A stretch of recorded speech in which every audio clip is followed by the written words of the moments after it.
ओम शांति। मुरली में अक्सर बाबा कई उदाहरण देते हैं।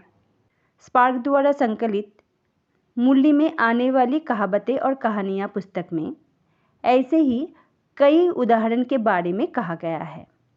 उन्हीं में से कुछ उदाहरण आज मैं उल्लेख करने जा रही हूँ। तो आइए जानते हैं मुरली में जिक्र किए गए उन सब उदाहरण के पीछे क्या है आध्यात्मिक भाव। मुरली में बाबा कई बार अधर देवी के उदाहरण देते हैं। इसके बारे में इस पुस्तक में कहा गया है, पांडव भवन के समीप दिलवाड़ा मंदिर की तरफ जाते समय एक स्थान आता है जहां 365 सीढ़ियां चढ़ने के पश्चात अर्बुदा देवी का एक मंदिर है, जिसमें अर्बुदा माँ के नाम से एक मूर्ति है जिसकी गोद में एक बच्चा है।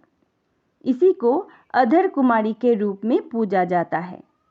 बाबा इस मंदिर का दृष्टांत देते हुए बताते हैं कि बच्चे प्रवृत्ति मार्ग पर चलते हुए कुमार कुमारी की तरह तुम्हें पवित्र जीवन में रहना है।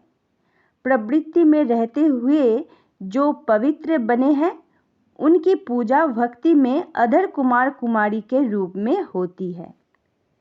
दिलवाड़ा मंदिर के बारे में तो बाबा कई बार मुरली में कहा है। इस मंदिर के बारे में जाना जाता है कि जैनियों का एक विलक्षण मंदिर दिलवाड़ा मंदिर माउंट आबू के दर्शनीय एवं आकर्षक स्थानों में से एक है। मंदिर के सुंदर स्थानों में वहां का 108 कमरों वाला स्थान विशेष तपस्वी आत्माओं का यादगार है, जिसमें एक एक राजयोगी तपस्या में बैठा हुआ है दिखाया है। छत पर सुंदर स्वर्ग का दृश्य सजा हुआ है। शिव बाबा अपने ब्राह्मण बच्चों को ज्ञान और राजयोग सिखा रहे हैं। जो निरंतर याद में रहकर पुरुषार्थ करते हैं वे स्वर्ग में जाने के अधिकारी बनते हैं। मनुष्य को यह पता नहीं है कि स्वर्ग आसमान में नहीं है। आने वाली दुनिया अर्थात सतयुग ही स्वर्ग है। इसे ना जानने के कारण ही स्वर्ग के दृश्य उन्होंने छत पर दिखाए हैं। अक्सर अचलगढ़ के बारे में भी बाबा मुरली में बताते हैं। माउंट आबू से 10 किलोमीटर दूर एक छोटा सा गांव है। वहां अचलेश्वर महादेव शिव का मंदिर है जो बहुत ही विशिष्ट है। इस मंदिर में शिवलिंग नहीं है, परंतु लिंग के स्थान पर एक सुराख है जिसमें एक बहुरंगी पत्थर है जिसको शिवजी का पदकमल माना जाता है। अन्य शिव के मंदिरों की तरह इस मंदिर में भी नंदी है। अचलेश्वर शिव बाबा अपने बच्चों को हर परिस्थिति में अचल और स्थिर रहने की शिक्षा देते हैं। जो हर परिस्थिति में अचल रहता है वही विजयी आत्मा है। इसके साथ साथ जैनियों का भी बहुत सुंदर मंदिर बना हुआ है। मुरली में अक्सर गौमुख के बारे में बाबा कहते हैं। माउंट आबू के निकट एक चोटी से करीब 740 सीढ़ियां उतरने के बाद गुरु वशिष्ठ का एक आश्रम है। वहां पर एक गौमुख है। गौमुख से पानी की धारा बहती रहती है।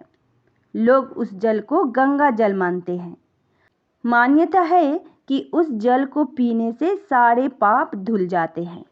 क्या है इस उदाहरण के पीछे आध्यात्मिक भाव?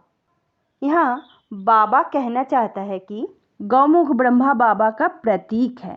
शिव बाबा ब्रह्मा बाबा के रथ द्वारा ज्ञान और योग सिखा रहे हैं।